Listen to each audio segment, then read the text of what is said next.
கிறிஸ்துவுக்குள் அன்பான கர்த்தருடைய பிள்ளைகளே, இன்றைய வேத வசனமும் ஜெபமும் சங்கீதங்களின் புஸ்தகம் 33ஆம் சங்கீதம் 12ஆம் வசனம்.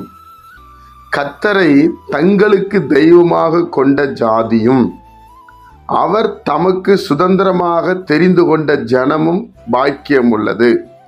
கர்த்தருடைய பிள்ளைகளே, இங்கே ஒரு காரியத்தை நம்ம பார்க்க முடிகிறது. முதலாவது நம்ம தான் ஆண்டவருடைய அவர் தான் எனக்கு தெய்வம் அப்படிங்கிற ஒரு காரியத்தை அவர் கொண்டு வருகிறார். தேவன் ஆபிரகாமை அழைத்த பிற்பாடு அவ்வளவுதான். அவர் அதுக்கப்புறம் கர்த்தரை விட்டு விலகவே இல்லை. அதுக்கப்புறம் அந்த ஜாதியை அவர் தமக்கு சுதந்திரமாக தெரிந்து கொள்ளுகிறார். அவருடைய ஆசீர்வாதம், சுதந்திர பாகம் என்று சொன்னால் பிள்ளையின் ஆசீர்வாதம். தேவனுடைய பிள்ளைகளை, இந்த உலகத்தை கர்த்தர் உண்டாக்கினாலும் தன்னை தேடுகிற பிள்ளைகள், தன்மேல் பாசமாய் இருக்கிற பிள்ளைகள், தன்மேல் வாஞ்சியாய் இருக்கிற பிள்ளைகள், பரிசுத்தத்துக்கு நேராய் நடக்கிற பிள்ளைகள், உண்மைக்கு நேராய் நடக்கிற பிள்ளைகள். இந்த உலகத்துல நல்ல பாருங்க, எவ்வளோ மிருகங்கள் இருக்கிறது, எவ்வளோ பறவைகள் இருக்கிறது, எவ்வளோ மனிதர்கள் இருக்கிறார்கள். இந்த இடத்துல நம் தெய்வம் எப்படிப்பட்டவர், நான் வழிபடுகிற தெய்வம் எப்படிப்பட்டவராக இருக்கிறோம் அப்படிங்கிறதா என்னுடைய காரியம். அதனாலதான் எழுதுறாரு, கர்த்தரை தங்களுக்கு தெய்வமாக கொண்ட ஜாதி. அது ஒரு ஜாதி தான். தேவனுடைய பிள்ளைகளே, அந்த ஜாதி பிடிச்சுக்கிடும். கர்த்தரை, தேவனை பிடிச்சுக்கிடும். இவ்விடத்துலதான் அந்த பரிசுத்தம் இருக்குது, இவ்விடத்துலதான் உண்மை இருக்குது, இவ்விடத்துலதான் நீதி இருக்குது, இவ்விடத்துலதான் ரட்சிப்பு இருக்கிறது, இவ்விடத்துலதான் பரலோக ராஜ்யம் இருக்கு. பிடிச்சுக்கிடும்.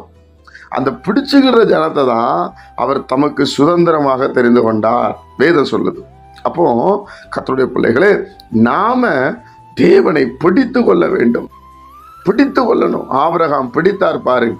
அதுக்கப்புறம் பாருங்க, ஈசாக்கு, யாக்கோபு, வேற யோசிக்கவே இல்லை. அவங்க ஆண்டவரையே சார்ந்து வந்தார்கள்.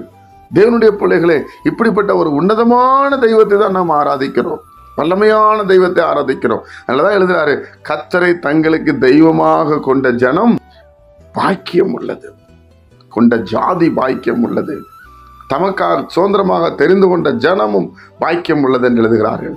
கர்த்தருடைய பிள்ளைகளே, அப்போ நீங்க ஆண்டவரை தெரிஞ்சிருக்கீங்களா? இன்னும் கிட்டி சேருங்க. நம்ம அவருடைய சொந்த ஜனங்க. நம்ம வேற யாரும் இல்லை, தேவனோடு இருக்கிற பிள்ளைகள். ஆமென். அதனால பயப்படாதீங்க, நம்ம கர்த்தருக்குள்ள சந்தோஷமா இருப்போம். அவர் நம்மை தெரிந்து கொண்டிருக்கிறார். ஜெபிப்போமா? பரிசுத்த பிதாவே, உம்முடைய குமாரன் இயேசு கிறிஸ்துவின் நாமத்தில் வருகிறோம். இந்த நாளை நீர் எங்களுக்கு ஆசீர்வதித்து தாரும்.